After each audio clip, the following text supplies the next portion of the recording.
आकाशवाणी नागपूर. रेवती जोशी आपल्याला प्रादेशिक बातम्या देत आहे. काही ठळक बातम्या. कापूस उत्पादन पणन महासंघाला राज्य शासनातर्फे कर्जावर हमी देण्याचा निर्णय. पुण्याच्या सिरम इन्स्टिट्यूटच्या नवीन इमारतीला लागलेल्या आगीत 5 जणांचा मृत्यू. इयत्ता 10वी आणि 12वीच्या परीक्षा एप्रिल महिन्याच्या अंतिम आठवड्यात घेण्यात येणार असल्याची राज्याच्या शिक्षण मंत्री वर्षा गायकवाड यांची माहिती. आणि घरकुल योजनेसाठी भूखंड खरेदी करण्यास राज्य शासनातर्फे 50,000 रुपये अर्थसहाय्य मिळणार असल्याची नागपूर जिल्हा परिषदेचे मुख्य कार्यकारी अधिकारी योगेश कुंभेजकर यांची माहिती. कापूस उत्पादक पणन महासंघाला बँक ऑफ महाराष्ट्रकडून घेणार असलेल्या 1500 कोटी रुपयांच्या कर्जाला शासन हमी मंजूर करायचा निर्णय मुख्यमंत्री उद्धव ठाकरे यांच्या अध्यक्षतेखाली झालेल्या राज्य मंत्रिमंडळाच्या बैठकीत झाला. शेतकऱ्यांना कापसाचे चुकारे वेळेत देता यावेत यासाठी हे कर्ज दिलं जाणार आहे. 6.35% व्याजदरानं कर्ज दिलं जाईल. याशिवाय शासन हमीवर कापूस पणन महासंघाला द्यावं लागणारं हमी शुल्क माफ करायचा निर्णयही बैठकीत झाला. खाजगी बँकांना मर्यादित प्रमाणात शासकीय बँकिंग व्यवहार हाताळायलाही या मंत्रिमंडळ बैठकीत मंजुरी मिळाली. यानुसार विभागांना खाजगी बँकांच्या मदतीनं संगणकीय तंत्रज्ञान आधारित प्रणाली आणि सेवा वापरता येतील. मात्र यासाठी बँका कोणतंही शुल्क आकारणार नाहीत याची खात्री संबंधितांना करावी लागेल. स्टार्स या केंद्र पुरस्कृत शिक्षण विषयक योजनेची राज्यात अंमलबजावणी करायच्या प्रस्तावालाही मंत्रिमंडळाच्या बैठकीत मंजुरी मिळाली. हा प्रकल्प 5 वर्षांचा असेल. त्यासाठी 976 कोटी 39 लाख रुपयांचा निधी आवश्यक असेल. यातला 60% हिस्सा केंद्र सरकारचा तर 40% भाग राज्य सरकारचा असणार आहे. दरम्यान सध्याची खरीप विपणन हंगाम खरेदी योजना ही किमान आधारभूत किमतीसहित असल्याचा लाभ 81 लाख शेतकऱ्यांना झाले असल्याची माहिती केंद्र सरकारनं दिली आहे. सध्याच्या किमान आधारभूत किंमत धोरणानुसारच सरकार खरीप पिकांसाठीची आधारभूत किंमत ठरवत आहे अशी माहिती कृषी मंत्रालयानं दिली. नव्या कृषी कायद्याला 1 ते 1.5 वर्ष स्थगिती देण्याचा प्रस्ताव केंद्र सरकारनं शेतकरी नेत्यांना दिलाय. या दरम्यान शेतकऱ्यांच्या आंदोलनाबाबत चर्चा केली जाईल अशी माहिती केंद्रीय कृषी मंत्री नरेंद्र तोमर यांनी दिली. काल विज्ञान भवन इथं चर्चेची 10वी फेरी पार पडली. त्यानंतर ते वार्ताहरांशी बोलत होते. केंद्राच्या नव्या प्रस्तावावर उद्या पुन्हा बैठक होणार आहे. शेतकरी नेत्यांबरोबर सकारात्मक आणि योग्य दिशेनं चर्चा झाली असून उद्या होणाऱ्या बैठकीत तोडगा निघण्याची आशा त्यांनी व्यक्त केली. दरम्यान हे कृषी कायदे शेतकऱ्यांच्या फायद्याचेच असल्याचा तोमर यांनी पुनरुच्चार केला. या कायद्याच्या प्रत्येक कलमांवर शेतकऱ्यांनी चर्चा करावी आणि सकारात्मक तोडगा काढावा. मात्र हे कायदे रद्द करण्यावर ठाम राहू नये असं आवाहनही त्यांनी शेतकरी नेत्यांना केलं आहे. महाराष्ट्राच्या विकासासाठी सर्व खासदारांनी पक्षीय भेदाभेद विसरून राज्याच्या प्रलंबित प्रश्नांबद्दल केंद्र शासनाकडे पाठपुरावा करावा असं आवाहन करतानाच खासदारांचे जे विषय राज्य शासनाकडे आहेत त्याबाबत विभागवार बैठका घेण्याचे निर्देश मुख्यमंत्री उद्धव ठाकरे यांनी मुख्य सचिवांना दिलेत. संसदेच्या अर्थसंकल्पीय अधिवेशनाच्या पार्श्वभूमीवर केंद्र शासनाकडे राज्याचे प्रलंबित असलेल्या प्रस्तावांबाबत चर्चा करण्यासाठी सह्याद्री अतिथीगृह इथे मुख्यमंत्र्यांच्या अध्यक्षतेखाली लोकसभा आणि राज्यसभेच्या खासदारांची बैठक झाली. त्यावेळी ते बोलत होते. केंद्रीय आरोग्य आणि कुटुंब कल्याण मंत्री डॉक्टर हर्ष वर्धन यांनी आज देशातील लोकसंख्येच्या काही घटकांमध्ये कोरोना लसींबाबत उद्भवत असलेला संकोच आणि गैरसमज दूर करण्यासाठी माहिती, शिक्षण आणि संवाद अर्थात IEC पोस्टर्सचं अनावरण केलं. कोविड-19 विरुद्ध जगातील सर्वात मोठ्या लसीकरण मोहिमेची सुरुवात झाली असून आतापर्यंत 8 लाखांपेक्षा अधिक आरोग्य सेवकांना लस देण्यात आली आहे. कोविड-19चा प्रसार थोपवणाऱ्या आणि त्याचवेळी कोविड प्रतिबंधक लस विकसित करणाऱ्या काही मोजक्या देशांपैकी भारत एक आहे असं डॉक्टर हर्षवर्धन म्हणाले. नवी दिल्लीत होणाऱ्या प्रजासत्ताक दिनाच्या मुख्य संचलन समारंभात यंदा महाराष्ट्राचा चित्ररथ सहभागी होईल.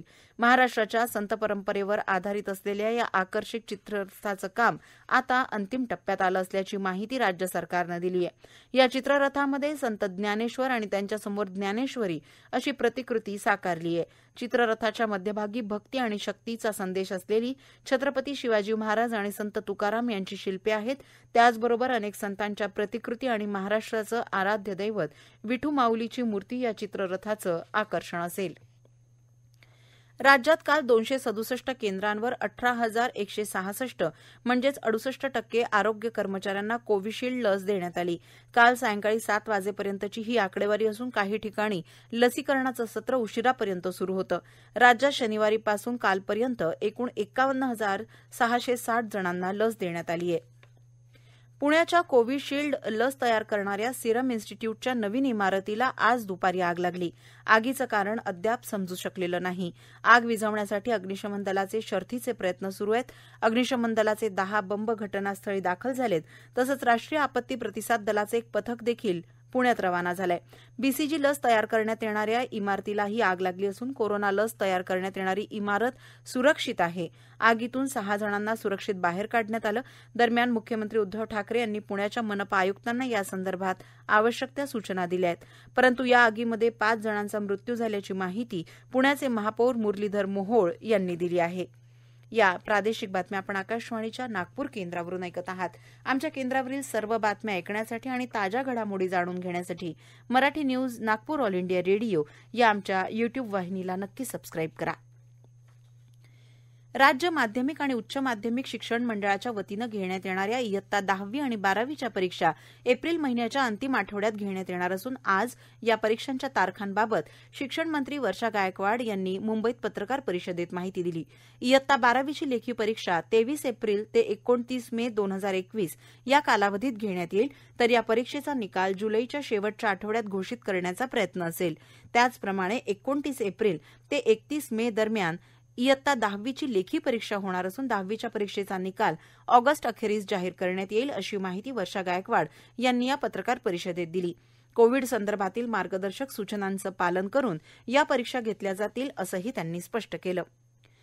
केंद्रीभूत प्रवेश प्रक्रियेच्या अर्थात कॅप राऊंडच्या माध्यमातून व्यावसायिक अभ्यासक्रमांना राखीव जागांवर प्रवेश घेणाऱ्या विद्यार्थ्यांना सामाजिक न्यायमंत्री धनंजय मुंडे यांनी दिलासा दिलाय. ज्या विद्यार्थ्यांनी जात वैधता प्रमाणपत्रासाठी दाखल केलेल्या अर्जाची पोहोच सोबत जोडली आहे परंतु 20 जानेवारीपर्यंत त्यांना जात वैधता प्रमाणपत्र मिळू शकलेलं नाही अशा मेरिट लिस्टमध्ये असलेल्या अनुसूचित जाती आणि नवबौद्ध घटकातील विद्यार्थ्यांना त्यांनी संस्था स्तरावर प्रवेश घेतला असेल तर त्यांना 2020-21 या शैक्षणिक वर्षातील देय असलेलं शैक्षणिक शुल्क देण्यात येणार आहे. 1971च्या भारत आणि पाकिस्तान युद्धातील भारतीय विजय आणि जवानांच्या शौर्याचं प्रतीक असलेली विजय ज्योती आता नागपुरात दाखल झाली आहे. या विजयाला यंदा 50 वर्ष पूर्ण होत असल्याच्या निमित्तानं हे वर्ष स्वर्णिम विजय वर्ष म्हणून साजरं करण्यात येत आहे. आज ही ज्योत नागपुरातील महत्त्वाच्या ठिकाणांवर दाखल झाली. त्यात 0 मैल विधान भवन या ठिकाणी ही ज्योत नेण्यात आली आणि त्यानंतर सीताबर्डी किल्ल्यात नेण्यात आली. यानंतरच्या टप्प्यात ही ज्योत सोनेगाव वायुसेना स्टेशन इथे दाखल होईल. दक्षिण मध्य क्षेत्र सांस्कृतिक केंद्राच्या वतीनं येत्या शनिवारी म्हणजे 23 जानेवारी रोजी नेताजी सुभाषचंद्र बोस यांच्या 125व्या जयंती वर्षाचं औचित्य साधून देशभक्तीपर गीतांचा कार्यक्रम आयोजण्यात आला आहे. सायंकाळी 6:30 वाजता केंद्राच्या प्रांगणात आयोजित या कार्यक्रमाला एअर मार्शल शिरीष देव आणि दमकशेचे संचालक डॉ. दीपक खिरवडकर यांची प्रमुख उपस्थिती राहील. महिलांसाठी आणि आवश्यक सेवेसाठी 112 क्रमांकाची नवी यंत्रणा संपूर्ण राज्यात राबवण्यात येणार असल्याचं राज्याचे गृहमंत्री अनिल देशमुख यांनी जाहीर केलं. ते वर्धा इथं आयोजित वार्ताहर परिषदेत बोलत होते. या 112 नंबरच्या यंत्रणेमध्ये महिलांची छेडखानी आणि अपघात या संदर्भात आवश्यक सेवा असेल. त्यासाठी 2500 चारचाकी गाड्या आणि 2000 दुचाकी गाड्या घेण्यात येणार असून या गाड्यांना आणि त्यांना जीपीएसनं जोडण्यात येणार असल्याचंही त्यांनी सांगितलं. त्यासोबतच पोलीस आणि महसूल विभागानं वर्धा जिल्ह्यातील रेती चोरी आणि मद्यविक्रीबाबत संयुक्तपणे धडक कारवाई करून त्याला पायबंद घालावा अशा सूचना देशमुख यांनी केल्या.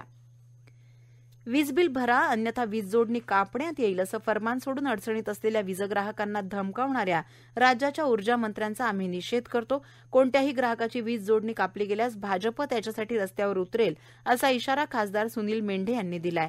राज्याचे ऊर्जामंत्री नितीन राऊत यांनी प्रसारमाध्यमांशी बोलताना अशा प्रकारचं वक्तव्य करून अडचणीत असलेल्या वीजग्राहकांची थट्टा केली आहे असा आरोप त्यांनी केला. महाराष्ट्र शासनानं दिनांक 20 नोव्हेंबर 2020 ते 28 फेब्रुवारी 2021 या 100 दिवसांच्या कालावधीत महाआवास अभियान ग्रामीण राबवण्यास मान्यता दिली आहे. या अनुषंगानं नागपूर जिल्ह्यामध्ये 7375 लाभार्थ्यांना ज्यांना घरकुल बांधण्यासाठी जागेची उपलब्धता नाही अशा लाभार्थ्यांना पंडित दीनदयाल जागा खरेदी योजनेअंतर्गत 50,000 रुपये अर्थसहाय्य राज्य शासनातर्फे दिलं जाणार आहे. अशा लाभार्थ्यांनी गावात एकत्र येऊन मोठ्या भूखंडाची खरेदी करण्यासाठी किंवा जमिनीला अकृषक दर्जा प्राप्त करण्यासाठी हे अर्थसहाय्य आणि प्रशासनाची मदत मिळेल अशी माहिती नागपूर जिल्हा परिषदेचे मुख्य कार्यकारी अधिकारी योगेश कुंभेजकर यांनी आज आयोजित पत्रकार परिषदेत दिली. जिल्हाधिकारी रवींद्र ठाकरे यांनी सुद्धा लाभार्थ्यांना सदर योजनेचा लाभ घेण्याचं आवाहन केलं आणि महसूल विभाग, ग्रामविकास आणि इतर संबंधित जिल्हा प्रशासनाचे विभाग या संदर्भात सर्व सहाय्य करतील असंही ते म्हणाले. कामठी जिल्ह्यात सातबारा पाहणीच्या ई-पीक कार्यक्रमाला शेतकऱ्यांनी प्रतिसाद द्यावा. या कार्यक्रमांतर्गत शेतकरी स्वतःच्या शेतातील पिकांचे फोटो हे पेरणी काढणीच्या अगोदर सातबारा या उतार्यासाठी मोबाईलद्वारे एका सर्व्हरवर पाठवू शकतील, जेणेकरून त्यांना त्वरित सातबारा मिळेल. अशा प्रकारचा हा पथदर्शी प्रकल्प नागपूर जिल्ह्यात कामठी इथे होतोय, त्याला सुद्धा प्रतिसाद देण्याचं आवाहन रवींद्र ठाकरे यांनी केलं. याबरोबरच आकाशवाणीच्या नागपूर केंद्रावरील प्रादेशिक बातमीपत्र संपलं. नमस्कार.